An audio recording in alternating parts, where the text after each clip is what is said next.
Do America's leaders still believe in our founding principles as expressed in the Declaration of Independence? And do we as Americans still believe in that? I'm Harley Schlanger from the LaRouche Organization with your daily update for September 24th, 2025. There were very interesting developments at the UN General Assembly session yesterday, demonstrating a commitment from most of the world to end the genocide against the Palestinian people. It's being carried out by a gang of Zionist extremists in the Netanyahu government. I'm going to read to you from a report filed by our correspondents for the Executive Intelligence Review Daily Update. Listen to the remarks especially by the President of Indonesia, Prabowo Subianto, who exemplified that kind of approach by recalling the founding principles of the United States. Here's what he said. It is indeed a great honor to stand in this august General Assembly Hall among leaders who represent almost all of humanity. We differ in race, religion, and nationality, yet we gather together as one human family. We are here first and foremost as fellow human beings, each created equal, endowed with inalienable rights to life, liberty, and the pursuit of happiness.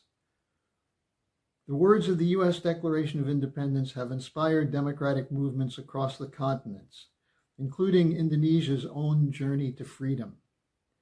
It also gave birth to the Universal Declaration of Human Rights adopted by the United Nations in 1948. All men are created equal was the creed that opened the way to unprecedented global prosperity and dignity, unquote. That's how Subianto opened his speech, where he condemned the ongoing genocide in Gaza and the collapse of international law, evoking instead the founding principles of the United States. This is not a mere rhetorical trick. Remember that it was Indonesia's President Sukarno who declared at the 1955 Non-Aligned Movement Bandung Conference that the American Revolution was the first successful anti-colonial revolution in world history. This approach of evoking the better traditions in every country, especially of those in the West that have forgotten their own, will be key if the world is going to find its way ahead, to put an end to genocide and to establish a new security and development order. Subianto went on to say, I'm convinced that the leaders of the great world civilizations in the West, the East, and so on, will rise to their role demanded by history. We are all hopeful that the leaders of the world will show great statesmanship, great wisdom, restraint, and humility in their leadership of the world, he concluded, unquote. Now, sad to say, at best, the speech which preceded this by President Donald Trump sent a mixed message to the delegates regarding the intent of the United States toward the rest of the world on matters of achieving peace and a just order, which reflect the interests of sovereign nations. He explicitly rejected recognition of a Palestinian state. Instead, before his speech, he had promised another $5+ billion of military and financial aid to Israel to continue their policy of genocide. Now, the only way to stop the ongoing murder of Palestinians would be for the United States to impose its will on Israel. The rest of the world would surely support that. And the way to do that would be to use sanctions, to cut off weapons shipments and financial and political support. Unfortunately, the U.S. continues to veto Security Council resolutions that call on Israel to stop the genocide. These are resolutions which are usually passed by 180 votes for and 10 or so against.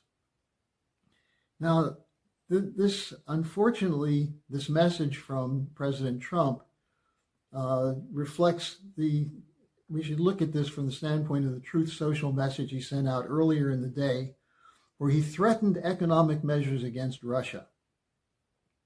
And he did so after meeting with NATO puppet Zelensky. Zelensky, of course, is buoyed by the European leaders who are committing massive amounts of money from their poor, or their broken countries, I should say, vast amounts of sums to continue the war against Russia. President Trump has said he would end that war. He's made an effort, but he's failed to impose his will on NATO and the European Union, which are committed to bankrupting their nations in a vain effort to build up a military strength to fight Russia. And it's based on what? Based on a phony notion that Putin intends to conquer Western Europe. President Trump knows that's not true.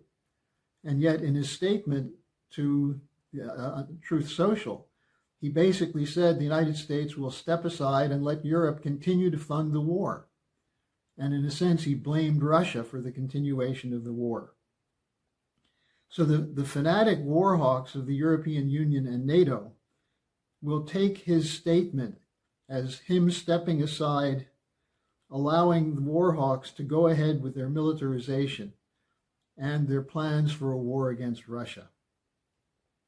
So while the rest of the world is demanding recognition of a Palestinian state and a commitment to end the killing, Trump's offer of $5+ billion more military aid to Israel is seen as a slap in the face, as a rejection of real American leadership, which should be stepping forward in the traditions of our nation, our historic traditions, to fight fascism, to stop genocide, to uphold the principle of never again.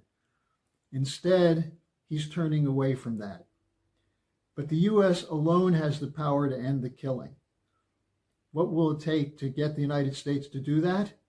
The American people saying no to genocide. The American people expressing the desire to end the kinds of conflicts, of the permanent wars, going back to 9/11 and going back before that to the death of John F. Kennedy, where the United States has repeatedly intervened in wars and color revolutions and coups and assassinations.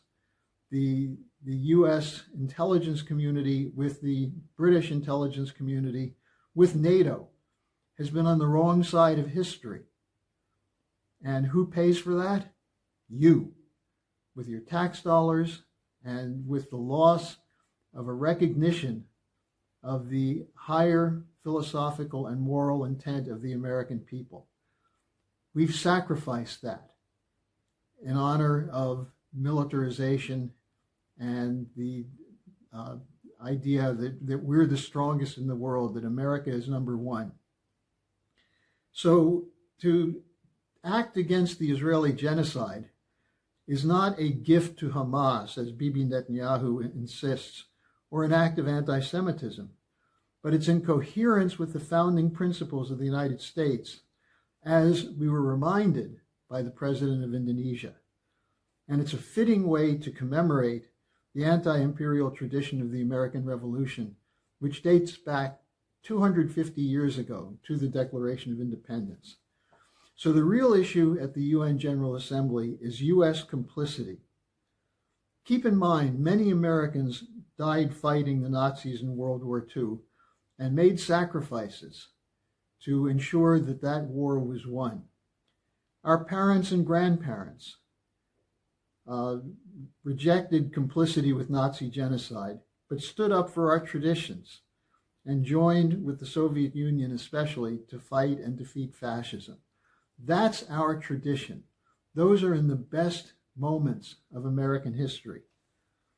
Have we today, the American people, lost the courage displayed by those Americans in the past who fought against Nazi genocide and who struggled to ensure after the war that we could uplift the countries of the global South instead of going back to the imperial policy of the Great Britain? That's really the issue that's been raised by Lyndon LaRouche over many, many years. And I think the American people have not given up on that. But the issue is leadership. And the issue is the bought-out Congress and the fact that the president is under enormous pressure to continue these wars from his own party, from the Democrats, and from the bipartisan agreement of the permanent bureaucrats of the deep state. Well, we, with the LaRouche organization, are committed to winning this fight. So join us to honor the past generations of Americans and to act with the rest of the world for mutual benefit of all sovereign nations. That's our tradition, not support for rabid lunatics like Ben-Gvir, Smotrich, Israel Katz, and Benjamin Netanyahu.